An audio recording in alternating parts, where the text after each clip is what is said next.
Oke, baik. Bismillahirrahmanirrahim. Assalamualaikum warahmatullahi wabarakatuh.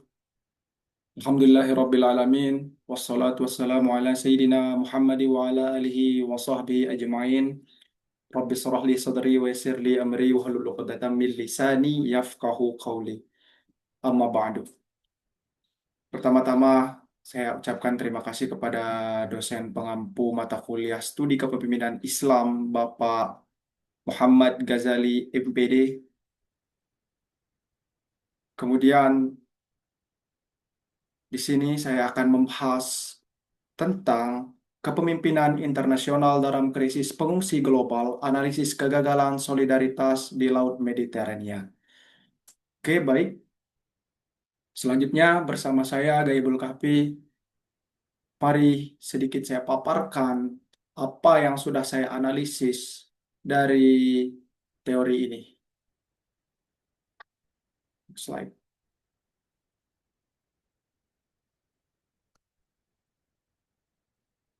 Yang pertama di sini yaitu kita akan sedikit sedikit membahas tentang latar belakang kenapa saya mengambil tentang krisis di Laut Mediterania ini.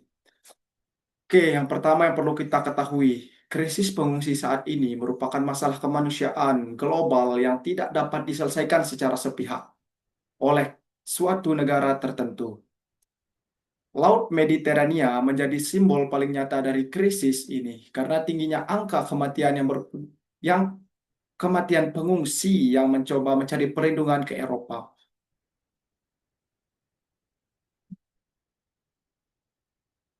Minimnya jalur migrasi yang aman serta lemahnya solidaritas antar negara menunjukkan bahwa kepemimpinan internasional belum mampu menerjemahkan nilai kemanusiaan dan tanggung jawab bersama ke dalam kebijakan yang nyata. Dari latar belakang ini tentunya dapat kita saring, dapat kita lihat apa sih yang menjadi permasalahan dari Laut Mediterania ini sendiri, yaitu bagaimana tentang pengungsi yang memang ingin mencari kehidupan yang lebih baik dari sebelumnya, yang belum dia dapatkan di negaranya sendiri. Oleh karena itu, orang-orang memang ingin mengungsi ke tempat yang mungkin mereka opinikan sebagai suatu daerah yang bisa memuaskan segala hal yang mereka inginkan, baik secara ekonomi, sosial, maupun lainnya. Oke, next. Kita lanjut. Mengapa harus Laut Mediterania?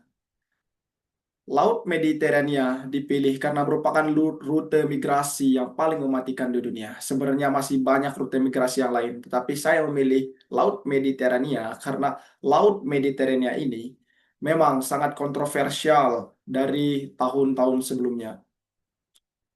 Laut Mediterania dipilih karena merupakan rute migrasi paling mematikan di dunia, terutama melalui rute Mediterania Tengah dan dari Libya ke Italia dan Malta. Disclaimer dulu, Laut Mediterania itu dibagi menjadi tiga, yaitu ada Laut Mediterania Barat, Mediterania Timur, dan Mediterania Tengah. Tapi di sini saya fokusnya kepada Laut Mediterania Tengah karena merupakan jalur yang paling berbahaya. Laut Mediterania Tengah sering memakan ribuan pengungsi yang meninggal setiap tahun akibat perjalanan yang berbahaya dan minimnya jalur migrasi yang aman.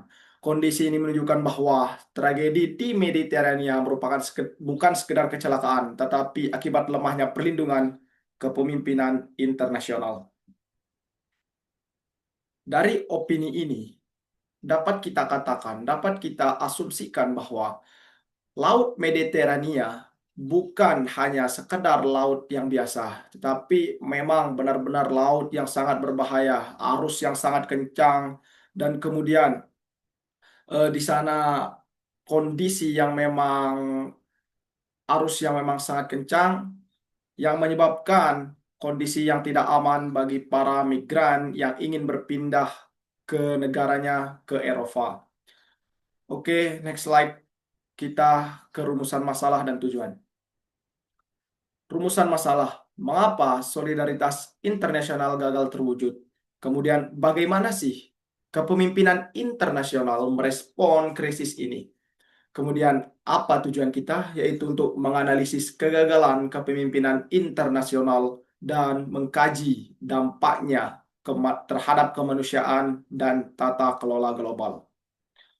Oke, mari kita bahas bersama-sama.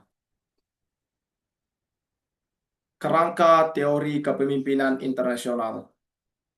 Teori yang saya gunakan dalam analisis ini, kepemimpinan internasional tidak hanya soal kekuatan, tetapi kemampuan membangun kerjasama, kepemimpinan kolektif, dan kepemimpinan moral dalam krisis pengungsi. Solidaritas global dan pembagian tanggung jawab seharusnya menjadi dasar, namun di Laut Mediterania, prinsip-prinsip ini gagal diterapkan sehingga kegagalan kepemimpinan internasional. Dari teori ini, sebenarnya dapat kita lihat bahwa kepemimpinan di Laut Mediterania, bagaimana kerjasama antar sebuah negara, satu negara dengan negara lainnya, ini cukup minim yang menyebabkan banyak sekali para pengungsi, para imigran, para orang-orang yang melakukan migrasi di Laut Mediterania itu hilang. Bukan hanya hilang, bahkan sampai meregang nyawa. Oleh karena itu, di Laut Mediterania ini sangat berbahaya. Oke, next slide. Oke, kita lanjut ke pembahasan aktor-aktor dalam analisis krisis Mediterania. Uni Eropa berperan mengatur kebijakan bersama. Kenapa Uni Eropa? Karena kebanyakan, sebagian besar orang-orang yang melakukan migrasi di Laut Mediterania itu adalah orang-orang yang bertujuan ingin ke Eropa demi memperbaiki hal-hal yang memang mereka belum dapatkan di negara mereka sendiri. Contohnya di Afrika Utara. Di situ banyak sekali asal muasal orang-orang yang imigrasi di Laut Mediterania Tengah itu adalah sebagian besarnya adalah orang Afrika Utara yang ingin mengungsi, mencari, bahasa kasarnya, mencari nafkah ke negara orang, yaitu di negara Eropa yang mereka anggap itu adalah negara yang memang super powernya mereka inginkan begitu. Tetapi implementasinya lemah karena negara anggota tidak kompak. Negara pesisir seperti Italia dan Yunani menjadi garis depan karena menerima kedatangan pertama dan menanggung beban dasar. UNHCR fokus pada perlindungan pengungsi, sedangkan IOM lebih pada manajemen migrasi. Perlu kita ketahui bersama, UNHCR ini adalah badan PBB yang mengurus tentang migrasi dan imigrasi. Dan sedangkan IOM lebih terfokus kepada manajemen migrasinya itu sendiri. Itu termasuk dari bagian PBB juga.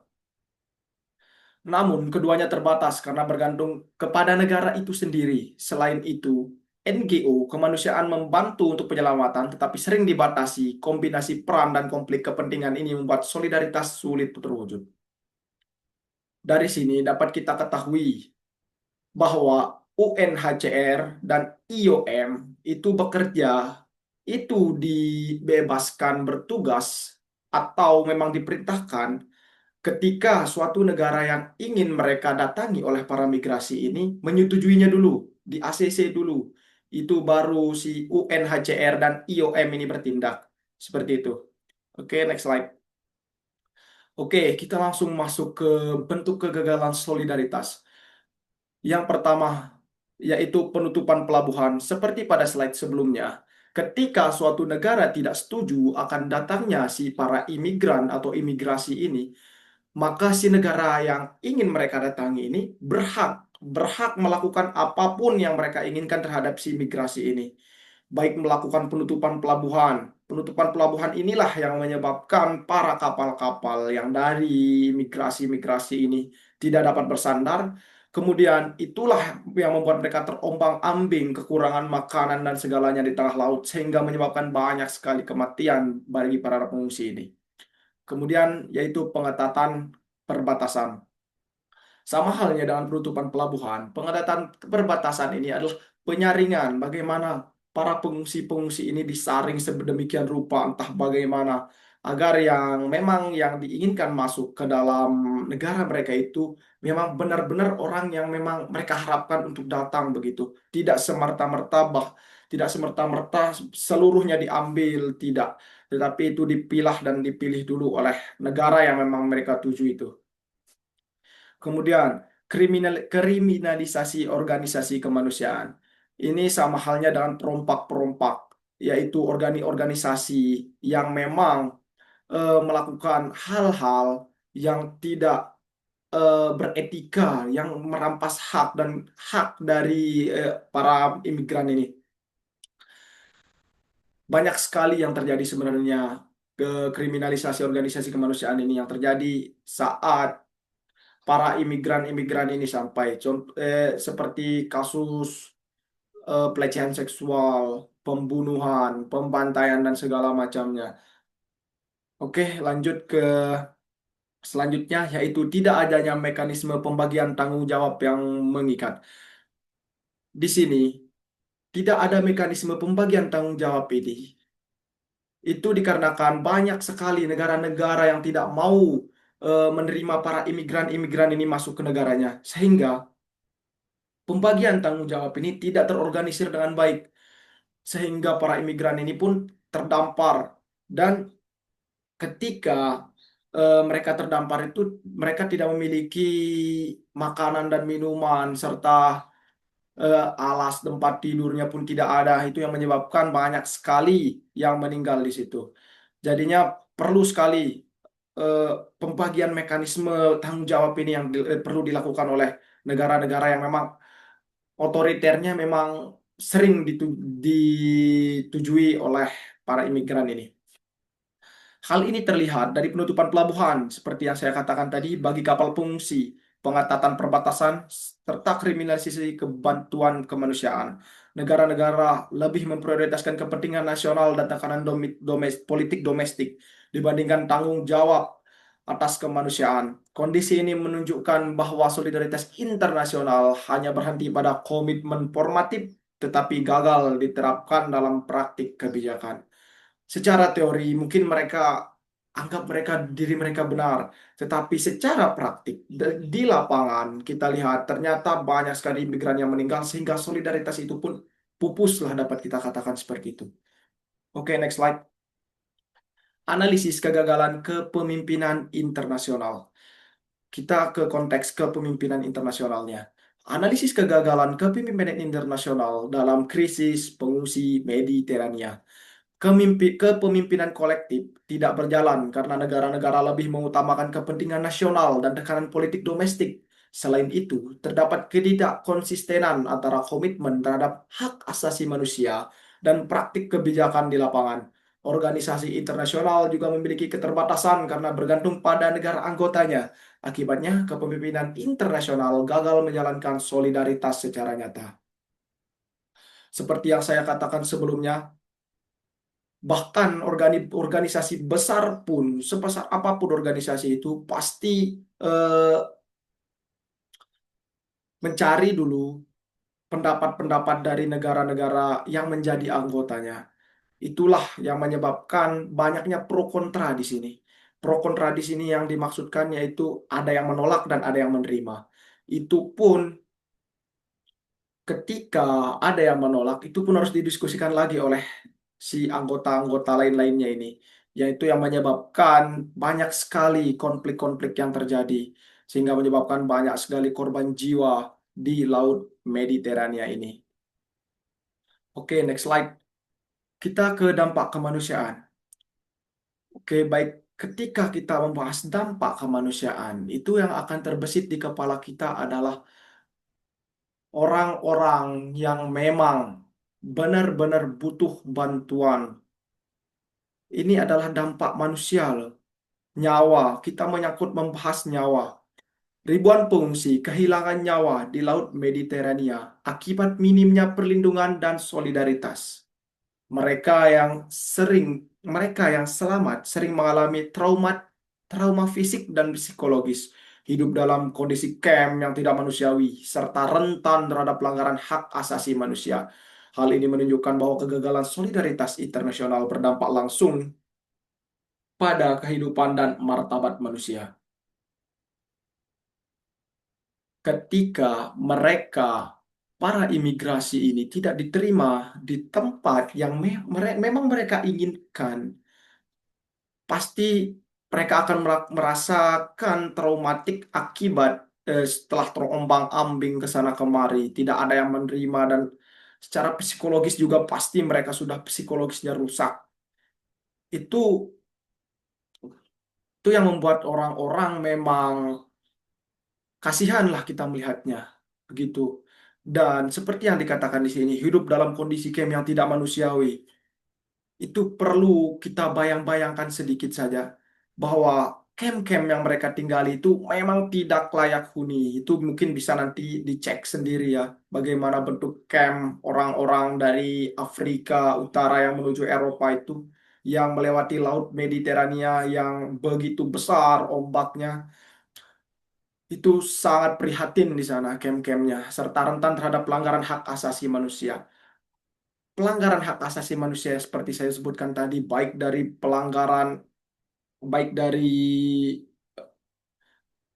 humanisme dan segala macamnya, pelanggaran-pelanggaran haknya dicabut, haknya diapain oleh orang-orang yang memang tidak bertanggung jawab dan oknum-oknum yang memang orang-orang aneh lah kita bilang gitu. Mereka tidak memiliki hati nurani lah sepertinya ya.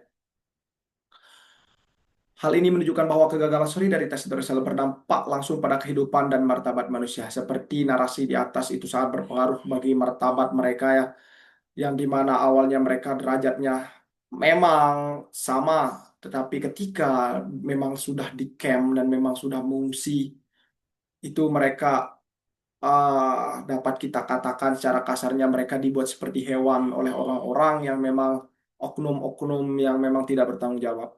Oke, next slide. Kita ke dampak politik dan global. Ketidakseimbangan tanggung jawab memicu ketegangan antar negara, sementara isu pengungsi dipolitisasi sehingga memperkuat populisme dan nasionalisme di tingkat nasional. Sentimen xenofobia meningkat dan menghambat integrasi dalam jangka panjang. Kondisi ini melemahkan legitimasi tata kelola global, menurunkan kepercayaan terhadap kerjasama internasional. Oke, di sini ketidakseimbangan tanggung jawab memicu ketegangan antar negara. Jadinya, negara-negara ini merasa hal yang mereka terima itu tidak seimbang. Tidak seimbang jadi memicu ketegangan gitu. Sementara itu, isu fungsi dipolitisasi sehingga memperkuat populisme dan nasionalisme. Ketika para pengungsi-pengungsi dan imigran ini masuk ke negara mereka itu, mereka melakukan kampanye-kampanye menyuarakan suara-suara agar apa namanya imigrasi ini tidak masuk ke negara mereka sendiri. Sehingga banyak sekali negara-negara yang memang anti-anti orang-orang yang masuk ke negara mereka, anti-anti orang luar, anti-anti orang migrasi. Itu sebabnya solidaritas tidak terbangun di antara negara-negara tersebut. Oke, next slide. Relevansi dan kepemimpinan kontemporer. Saat ini banyak masalah global dijawab dengan solusi nasional dan unilateral. Komitmen terhadap multilateralisme melemah, sementara kepemimpinan politik domestik semakin dominan. Krisis Mediterania bukan kasus tunggal, melainkan cerminan pola kepemimpinan global modern. Jika paradigma ini terus tidak berubah, tantangan masa depan seperti fungsi iklim berisiko ditangani dengan kegagalan yang sama. Dapat kita lihat pada kalimat terakhir, tantangan masa depan seperti fungsi iklim berisiko ditangani dengan kegagalan yang sama. Tidak menutup kemungkinan bahwa ke depannya krisis iklim ini tidak bisa kita prediksi secara akurat dan tepat. Ketika iklimnya memang benar-benar berubah secara signifikan dan signifikan, itu para pengungsi pasti sangat banyak berbondong-bondong mengungsi ke negara lain. Itu sangat sangat diwanti-wanti oleh negara-negara luar yang memang anti-anti dari si para pengungsi ini, para imigran ini. Oke, next slide. Kemudian kita sepertinya sudah ke penghujung, kita memberikan rekomendasi atau pelajaran. Krisis ini menunjukkan pentingnya penguatan kepemimpinan kolektif dan mekanisme pembagian tanggung jawab yang adil. Selain itu, kepemimpinan internasional harus konsisten antara komitmen nilai kemanusiaan dan kebijakan di lapangan. Tanpa kepemimpinan moral yang kuat, solidaritas moral hanya akan menjadi slogan.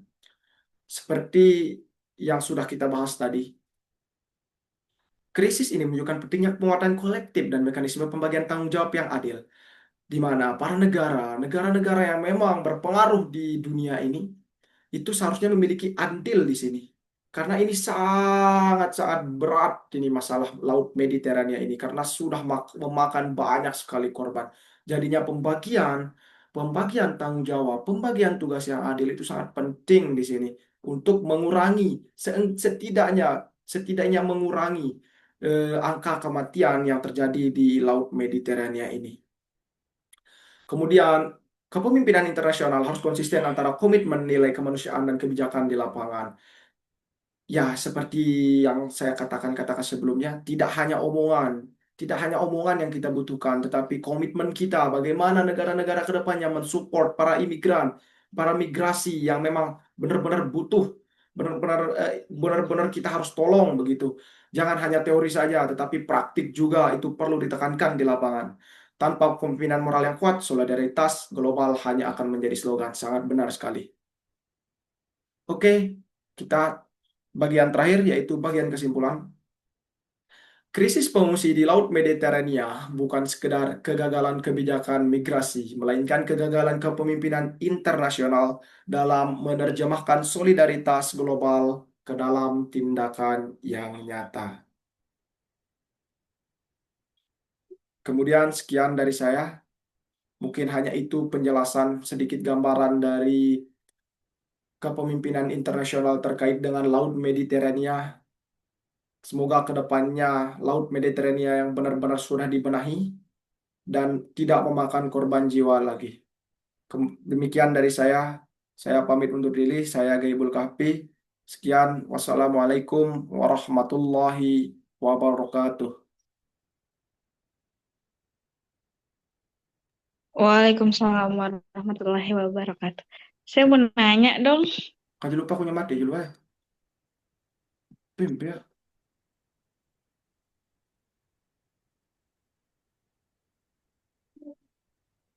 Stop.